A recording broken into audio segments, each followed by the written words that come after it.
நீங்க வந்து நின்னுங்களா அந்த பிரச்சனை வந்துக்குமா? எங்க போனீங்க? நீங்க எல்லாம் அடிக்க விட்டு வேடிக்கை பாக்குறீங்க. நீங்க அடிக்க விட்டு வேடிக்கை பாத்தீங்க. நியாயமா? அதெல்லாம் அடிச்சது நியாயமா?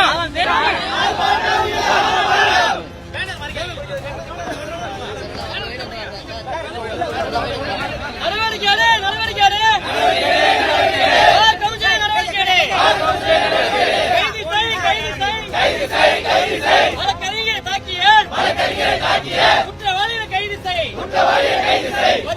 பதிவு செய். காவல்துறை வழக்கு செய்.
ஒரு 5 பேர் வராங்க சார்.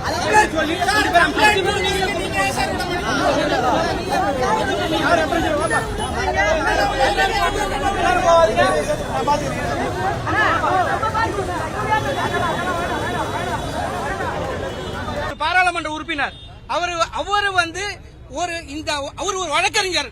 மேலும் பெருமையா சொல்லணும்னா அவர் ஒரு பெரிய வழக்கறிஞர். அந்த வழக்கறிஞர் நலனுக்கு பாடுபடாம குண்டர்களை விட்டு வேடிக்கை பார்த்த மாதிரி இருந்தது. ஆகையால் அருமைக்குரிய சகோதரர் திருமாவளவன் பாராளுமன்ற உறுப்பினர் அவர்கள் வழக்கறிஞரை தாக்கிய குண்டர்கள் மீது ஆக்ஷன் எடுக்க சொல்லி அவரே சொல்லணும். அவர் வந்து வருதுகிறேன் ஒரு மன்னிப்பு கேட்கணும். வழக்கறிஞர் அதுவும் பார் கவுன்சில் வாசல நடந்த சம்பவத்துக்கு பார் கவுன்சில் ஆக்ஷன் எடுக்கிறாங்க. 2வது பப்ளிக்ல நடந்திருக்கு. இந்த போலீஸ் வேடிக்கை பார்த்துட்டு இருக்கு. போலீஸ் ஏவல் துறையா அது காவல்துறையான்னு தெரியல.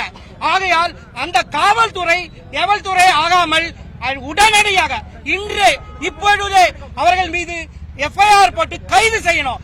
அதே நேரத்தில் அருமை நண்பர் பாராளுமன்ற உறுப்பினர் என் அன்புக்குரிய சகோதரர் திரு திருமாவளவன் அவர்கள் மன்னிப்பு கேட்க வேண்டும். வழக்கறிஞரை தாக்கி அவருடைய ஆட்கள் எவனா blue colour shirt white colour shirt போட்டு அடிக்கிறான். அவன் வெளியாளன்னு தெரியல. எப்படி வந்து அடிக்க அதை வேடிக்கை எப்படி பார்க்கலாம்?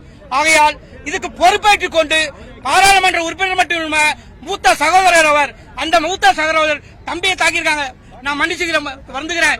தயவு செஞ்சு இந்த மாதிரி சம்பவம் இனிமேல் நடக்காது என்று உறுதியளிக்க வேண்டும்.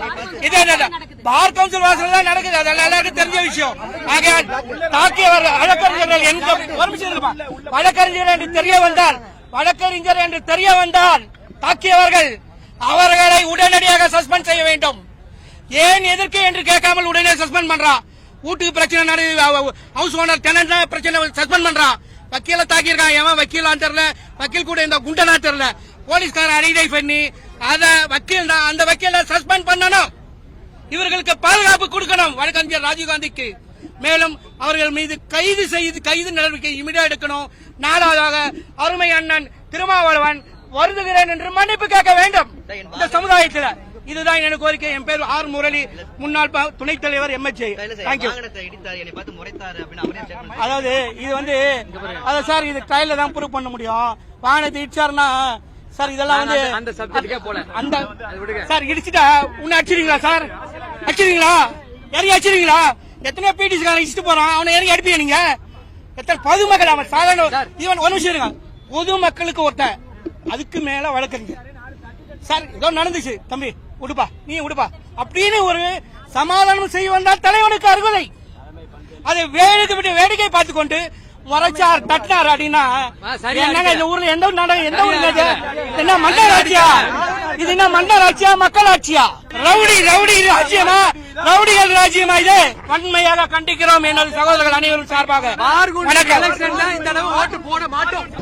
வழக்கறிஞர் ராஜீவ்காந்தி அவர்கள் மீது கொலைவெறி தாக்குதல் நடத்திய குண்டர்களை கைது செய்ய வேண்டும். அதற்கு முதற்கட்டமாக முதல் தகவல் அறிக்கையை பதிவு செய்ய வேண்டும் என்று சொல்லியும், சம்பந்தப்பட்ட வழக்கறிஞர்கள் அதில் இருந்தால் அவர்கள் மீது பார் கவுன்சில் உரிய நடவடிக்கையை மிக விரைவாக எடுக்க வேண்டும் என்று சொல்லியும், இன்று வழக்கறிஞர்கள் சார்பாக உயர்நீதிமன்ற வழக்கறிஞர்கள் அனைவரும் சென்று தமிழ்நாடு பார் கவுன்சிலுடைய செயலாளர் அவர்களிடம் மனு கொடுத்திருக்கின்றோம். அந்த மனுவின் பேரில் உரிய விசாரணை நடத்தி இன்னும் 2 நாளில் தக்க நடவடிக்கை எடுப்பதாக உறுதியளித்துள்ளார்கள்.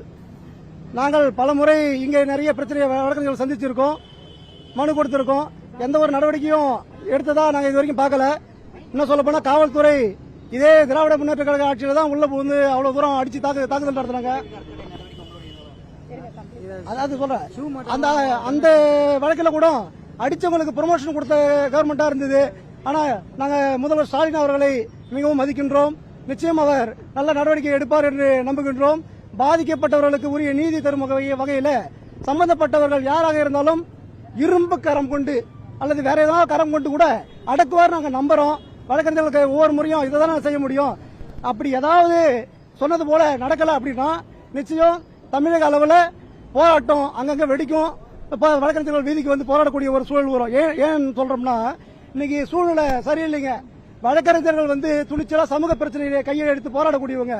ஆனா எங்களுக்கு வந்து இன்னைக்கு வீதிக்கு வந்து மக்கள் பிரச்சனைக்காக தான் போராடுறோம். எங்களுக்கு சாப்பாட்டுக்கு வழி இல்லைன்னு போராடுறது கிடையாது. எங்களுக்கு உதவி செய்யுங்கன்னு நாங்க இன்னைக்கு போராடுறது கிடையாது. பொதுமக்களுடைய பிரச்சனைக்காக தான் நாங்க வீதிக்கு வந்து போராடுவோம்.